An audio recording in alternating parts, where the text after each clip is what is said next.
Hi friends, ఈరోజు మనం జున్ను అయితే ఎలా తయారు చేసుకోవాలో చూద్దామండి. ఇంట్లోనే జున్ను అంటే ఎవరికి ఇష్టం ఉండదు చెప్పండి, కానీ జున్ను పాలు ఎప్పుడూ మనకు దొరకవు కదండి. మనం ఇంట్లోనే ఈజీగా జున్నును అయితే తయారు చేసుకోవచ్చండి. ముందుగా అయితే 4 గుడ్లు తీసుకొని మిక్సీలో అయితే వేసుకోండి.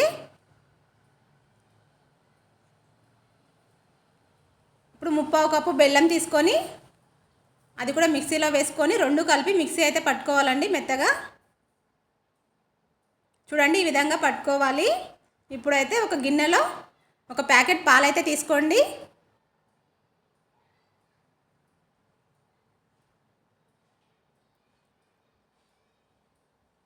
ఒక ప్యాకెట్ పాలు ఇలా పోసేసుకొని ఒక గిన్నెలో ఇప్పుడు మనమైతే మిక్సీ పట్టుకున్నాం కదా, ఆ మిశ్రమాన్ని అయితే ఈ పాలలో కలుపుకోవాలి.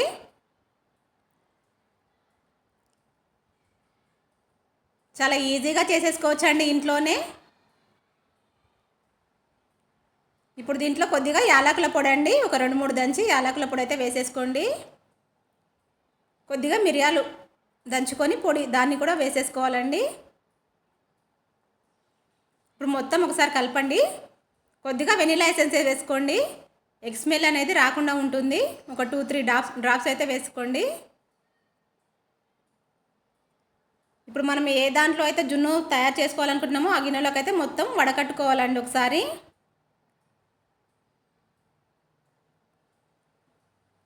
ఇలా మొత్తం ఒకసారి వడకట్టుకోండి, ఏమైనా డస్ట్ ఉంటే వెళ్ళిపోతుంది.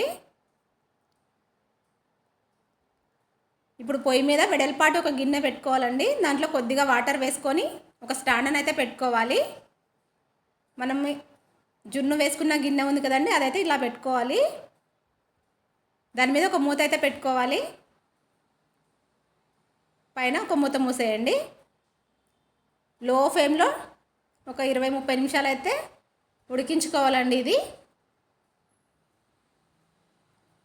ఇప్పుడు తీసి చూద్దాం ఒకసారి ఉడికిందో లేదో.